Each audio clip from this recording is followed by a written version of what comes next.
నమస్కారం. బీఆర్కే భక్తి ఛానల్కి స్వాగతం. నేను మానస.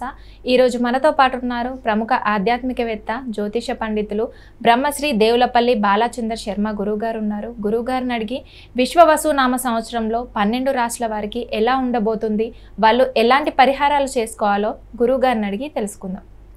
నమస్కారం గురువుగారు. నమస్కారం అమ్మ. గురువుగారు, విశ్వవసునామ సంవత్సరంలో మీనరాశి వారికి ఎలా ఉండబోతుంది, వాళ్ళు చేసుకోవాల్సిన పరిహారం గురించి తెలియజేయండి గురువు. విశ్వవసునామ సంవత్సరంలో మీనరాశి వారికి సంబంధించి ఆదాయం 5, వ్యయం 5, రాజపూజ్యం 3, అవమానం 1.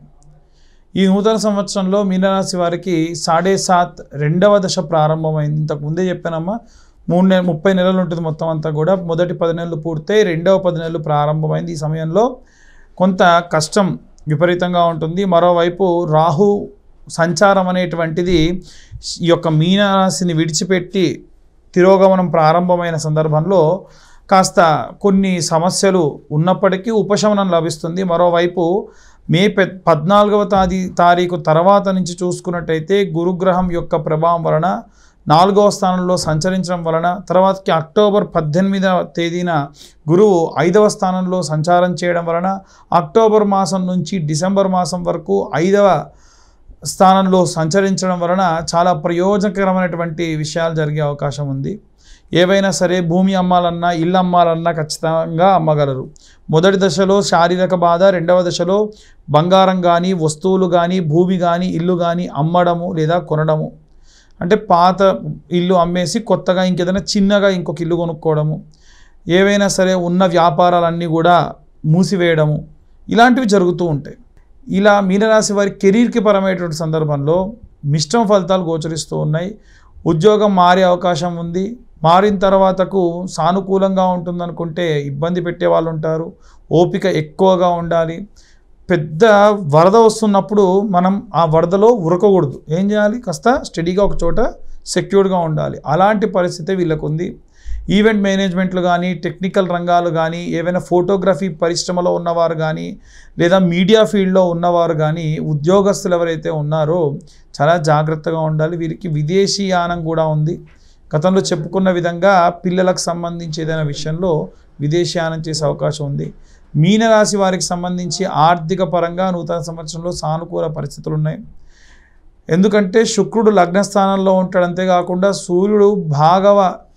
సూర్య భగవానుడు ఏదైతే ఉన్నాడో లాభస్థానంలో ఉంటాడు. అలాగే డబ్బు విషయంలో సానుకూల పరిస్థితులు అధికంగా గోచరిస్తున్నాయి. ఆర్థిక పరంగా స్థిరత్వం ఉంటుంది.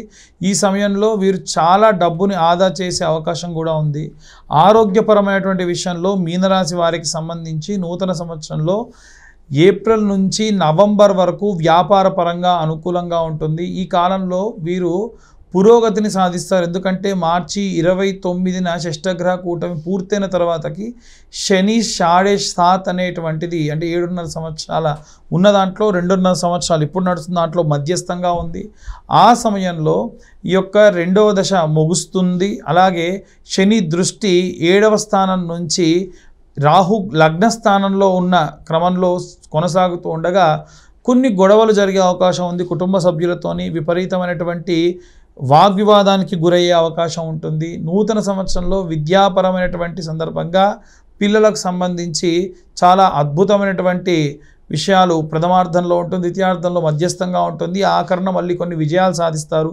పోటీ పరీక్షలు కానీ, ఇంటర్వ్యూలు కానీ వీటికి సంబంధించి ప్రథమార్థంలో ప్రయత్నం చేయడం కూడా వ్యర్థం. ద్వితీయార్థంలో మాత్రం ఎన్ని రకాల ప్రయత్నాలు చేసినా ఖచ్చితంగా కలిసి వస్తుంది. అక్టోబర్ నెలలో చూసుకున్నట్టయితే వీరికి కాస్త విపరీతమైన తేజోవంతంగా పనులు చేస్తూ ఉంటారు. ప్రతికూల పరిస్థితులు ఎన్నొచ్చినా వాటన్నిటిని కూడా అధిరోహిస్తారు. మీనరాశి వారికి సంబంధించి వైవాహిక జీవితంలో కూడా మిశ్రమ ఫలితాలు గోచరిస్తూ ఉన్నాయి. శని శుక్రగ్రహం యొక్క సంచార సమయంలో లగ్నస్థానంలో ఉండడం వలన సాధారణం కంటే కాస్త విపరీతమైనటువంటి పరిస్థితులు అధికంగా గోచరిస్తూ ఉన్నాయి. అలాగే ఈ యొక్క షష్టగ్రహ కూటమి పూర్తయిన తర్వాతకి రాహు శని సంయోగం జరిగేటువంటి కాలంలో, అనగా మే 18వ తారీఖు తర్వాతకి వైవాహిక జీవితంలో కొన్ని ఇబ్బందులు రావచ్చు. ప్రేమ వివాహం చేసుకున్న వాళ్ళు కానీ, ప్రేమించుకొని వివాహం చేసుకోవాలనుకున్నటువంటి వారికి కానీ కాస్త దూరం అయ్యి మనస్పర్ధలు కి గురయ్యేటువంటి అవకాశం కూడా ఉంది. వీరి యొక్క జీవిత భాగస్వామి నుంచి మంచి అనుభవాన్ని అందుకోవాలి తప్ప ఎటువంటి చేదు అనుభవాన్ని అందుకోకూడదు. కాబట్టి వీలైనంత వరకు కూడా ఈ యొక్క గ్రహ సంచార ప్రభావం పోవాలి అని అంటే విశేషమైనటువంటి తిలా హోమం చేయించడం మంచిది. శనికి సంబంధించి మృత్యుంజయ హోమాలు కూడా వృద్ధాప్యంలో ఉన్న వాళ్ళు మృత్యుంజయ హోమాలు చేయించడం మంచిది. మహన్యాసపూర్వక రుద్రాభిషేకం చేయించడం మంచిది ఈ రాశివారు. అలాగే ఇవన్నీ కూడా మనకు రోజు కంటే కూడా ఒక ప్రత్యేక తిథులు ఉంటాయి. పంచమి, సప్తమి, దశమి, ఏకాదశి, ద్వాదశి అందున శివుడికి సంబంధించినవి చేసినప్పుడు ఆ తిథి వచ్చి సోమవారం రావాలి. అలాంటి సమయంలో చాలా మంచిది. శనికైతే శని త్రయోదశి నాడు మనకు శనివారము త్రయోదశి తిథి ఈ యొక్క సంవత్సరంలో ఎప్పుడెప్పుడు వస్తే అప్పుడప్పుడు చేయించుకోవడం చాలా మంచిది.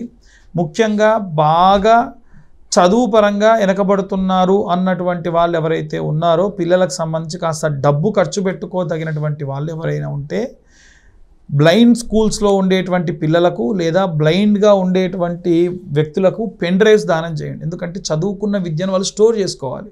చాలామంది చేతికర్రలు ఇస్తాం, బట్టలు ఇస్తాం, వాళ్ళు ఏం అడగరు. ఒకసారి వెళ్ళి అడిగితే ఒక ఆయన చెప్పాడు, అన్న ఎవరన్నా దానం చేస్తే పెన్ డ్రైవ్స్ కానీ లేకుంటే సీడీలు కానీ ఇమ్మనన్నా మేము చదువుకున్నంత రికార్డ్ చేసుకొని మళ్ళీ ఇంటికి వెళ్ళి వినాలన్నా అన్నాడు. నిజంగా కదా. కాబట్టి ఆ పరంగా ఎవరన్నా దానం చేస్తే పిల్లలకు విద్య పరంగా మంచిది. అనాథ పిల్లలకైతే పలకలు కానీ పుస్తకాలు కానీ పెన్సిళ్ళు కానీ ఎట్టి పరిస్థితుల్లో ఎవ్వరు కూడా పెన్నులు కానీ పుస్తకాలు కానీ స్నేహితులకు గిఫ్ట్ ఇవ్వద్దు. పుస్తకం అంటే ఏదైనా ఆల్రెడీ మ్యాటర్ ఉన్న పుస్తకం ఇవ్వచ్చు, కానీ ఖాళీ పుస్తకం కానీ కొత్త పెన్ను కానీ ఇవ్వకూడదు. అది ఎవరికి ఇవ్వాలి అంటే అవి కొనుక్కోలేని స్థితిలో ఉన్న వారికి ఇస్తే చాలా మంచిది. కాబట్టి ఈ పరంగా చేస్తే చాలా మంచిది. ఇవన్నీ కూడా గోచారరీత్యా చెప్పేటువంటి విషయాలు మాత్రమే. పూర్తిగా జాతకం విశ్లేషణతో కావాలని ఉంటే మీ యొక్క పేరు, డేట్ ఆఫ్ బర్త్, టైం ఉంటే డీటెయిల్గా వారికి జాతకం విశ్లేషణతో చెప్పడం జరుగుతుంది. ఒక్కొక్క ప్రాంతానికి ఒక్కొక్క విధమైనటువంటి వాతావరణం ఉంటుంది. దానికి తగినట్టుగా అక్కడ ఏం జరగబోతున్నాయి అనేటువంటిది పంచాంగం చెబుతుంది. ఉదాహరణకు మనకు ఎప్పుడో అమావాస్య రాబోతుంది, ఎప్పుడో పౌర్ణమి రాబోతుంది, ఎప్పుడు గ్రహణం రాబోతుంది అనేటువంటి విషయం కూడా మనకి ఈ యొక్క పంచాంగంలో నిక్షిప్తం చేయబడి ఉంటుంది. అలా ఈ యొక్క విశ్వావసునామ సంవత్సరంలో సాధారణంగా వర్షానికి సంబంధించిన విషయానికి వస్తుంది. ఎందుకంటే అందరూ కూడా వర్షపాతం సుగమంగా ఉంటే, వర్షం బాగా ఉంటేనే మనం పాడి పంట వ్యవస్థ అద్భుతంగా ఉంటుంది, రేట్లన్నీ కూడా కాస్త అనుకూలంగా ఉంటాయి. ఈ సంవత్సరం వర్షానికి సంబంధించి కొన్ని సందర్భాల్లో మనకి అధిక వృష్టి అని అంటారు కదా, అనుకోని వర్షాలు, అనుకోని కాలంలో వర్షం పడడం లాంటివి జరుగుతాయి. మిగిలిన కాలం అంతా కూడా వర్షం సమయానికి సానుకూలంగా ఉంటుంది. ఈసారి ఎండలు కాస్త అధికంగా ఉండే అవకాశం ఉంది. అలాగే పంటలకు సంబంధించిన విషయంలో చాలామంది అత్యాశకు వెళ్తే మన పంట ఎప్పుడు కోతలు కోయాలో అప్పుడు కోసేసి దిగుమతి చేసుకోవడం వల్ల నష్టం రాదు. ఇంకా పక్కన వాడి ఖాతా బాగా ఉంది, నాది ఇంకా పెరిగితే బాగుంటుంది అని కనుక ఆశపడితే ఆ పరంగా ఆ సమయంలో అనుకోకుండా వర్షం పడడం వల్ల ఇబ్బంది పడేటువంటి అవకాశం ఉంది. ఓకే గురువు గారు, మీనరాశి వారి గురించి, మీనరాశి వాళ్ళు చేయాల్సిన పరిహారం గురించి చాలా చక్కగా వివరించారు.